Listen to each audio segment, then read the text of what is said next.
নমস্কার, ছবি দত্ত 2529 রান্নাঘরে আপনাদের সকলকে স্বাগত জানাই। আজ আমি বানাবো একদম ঘরোয়া উপকরণে সহজ উপায়ে ফিশ ফিঙ্গার। ঝটপট তৈরি হয়ে যাবে। এটা একবার যদি বাড়িতে বানান তখন আর বাইরে খেতেই ইচ্ছা করবে না। তো চলুন দেখে নেওয়া যাক উপকরণ কি কি লাগছে। আমি এখানে নিয়ে নিয়েছি কাতলা মাছ, নুন হলুদ মাখিয়ে হালকা করে ভেজে নিয়েছি। আপনারা চাইলে সেদ্ধ করেও নিতে পারেন। আর লাগছে আলু সেদ্ধ, লাগছে এখানে পেঁয়াজ, আদা, রসুন, কাঁচা লঙ্কা পরিমাণ মতো বেটে নিয়েছি। আর লাগছে কর্নফ্লাওয়ার, লাগছে ব্রেড ক্রাম্ব, যেটা আমি নিজে বাড়িতে ফ্রেশ বানিয়েছি। পাউরুটিটাকে সেকে তাতে খুব সুন্দর করে হালকা করে ভেজে ভেজে নিয়েছি, তারপরে মিক্সিতে গুঁড়ো করে নিয়েছি, একদম ফ্রেশ। আমি তৈরি করছি। মাছটা একদম কাটা ছাড়িয়ে রেখেছি, আর একটু হাতে করে মেখে নেব।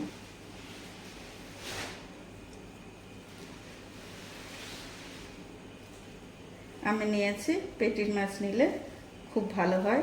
রুই বা কাতলা যে কোনো মাছ দিয়েই করা যেতে পারে। পেটির মাছ নেওয়া এই কারণে বেশ বড় বড় কাটা থাকে, তো খুব সহজে বাছা হয়ে যায়। এবার আমি একটা আলু আগে সেদ্ধ করে নিয়েছি, সেটাই গ্রেট করে নিচ্ছি।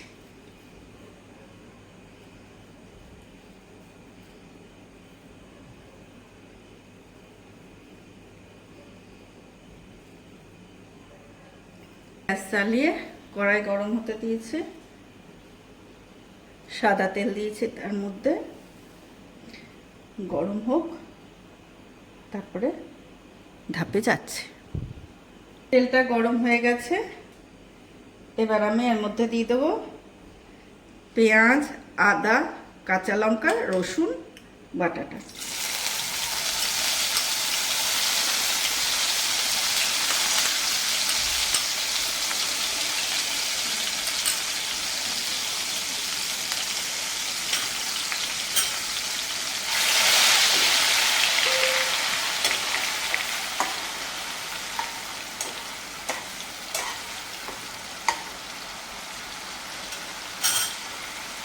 এর মধ্যে দেবো এবার আমি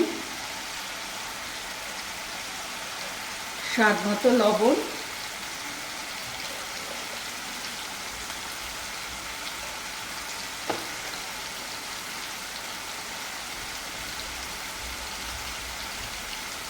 পরিমাণ মতো হলুদ,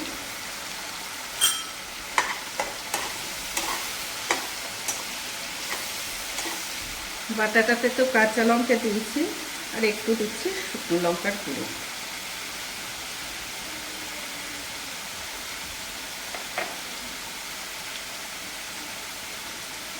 আর দিচ্ছি পরিমাণ মতো জিরে গুঁড়ো।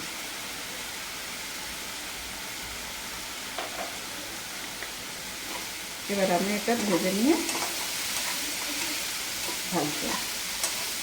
এটা বেশ হয়েই এসেছে, আস্তে আস্তে তেলটা ছাড়তে শুরু করে দিয়েছে।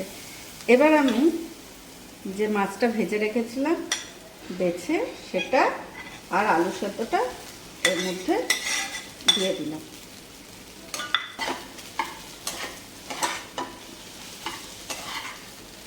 এই মশলাটার মধ্যে এবার আমি ভালো করে মাছ আর আলুর মিশ্রণটা মিশিয়ে নেব।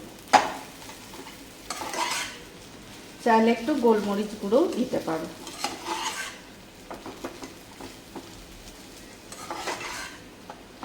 পুরটা আমার তৈরি হয়ে গেছে।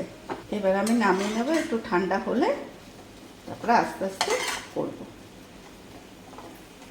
এখানে কর্নফ্লাওয়ার আর সামান্য ময়দা মিশিয়ে রেখেছিলাম, ওর মধ্যে একটু নুন দিয়েছি। এবার জল দিয়ে এটা ভালো করে একটা ব্যাটার বানিয়ে নেব। খুব পাতলা একটা মিশ্রণ হবে।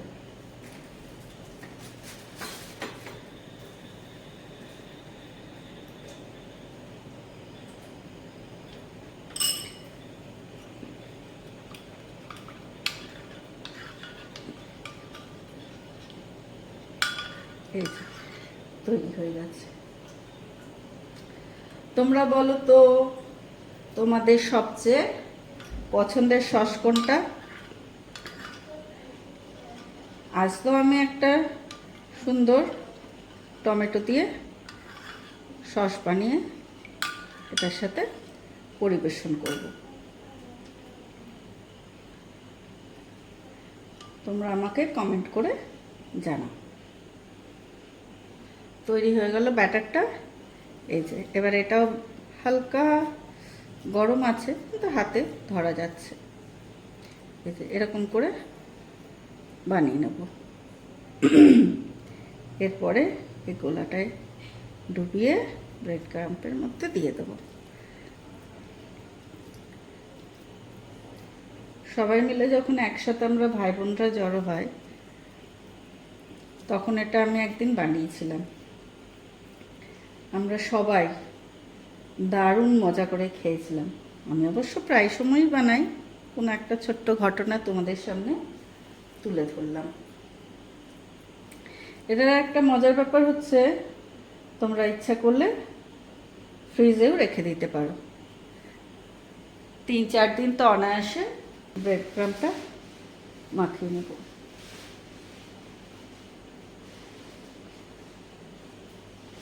তোমরা চাইলে ডবল কোটও করতে পারো, আমি সিঙ্গেল কোটই করছি। এই যে একদম এরকমভাবে তৈরি হয়ে গেলে একটা সুন্দর এয়ারটাইট কন্টেনারের মধ্যে রেখে দিতে পারো।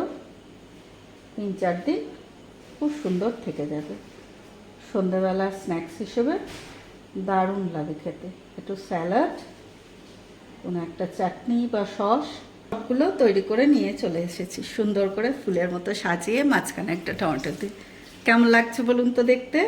এবার আমি তেল গরম করতে দিই, তারপরে ভাজা শুরু করি। চলুন দেখে নেওয়া যাক।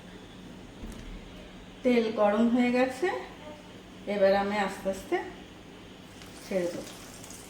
আরেকটা জিনিস আমি বলতে ভুলে গেছি, যেটা এটা বানিয়ে তারপরে 5 থেকে 7 মিনিট মতো ফ্রিজে রেখে দেবেন, তাহলে খুব সুন্দর সেট হয়ে যায় ব্রেড ক্রাম্পসটা, আর ভাজতেও কোনো অসুবিধা হয় না।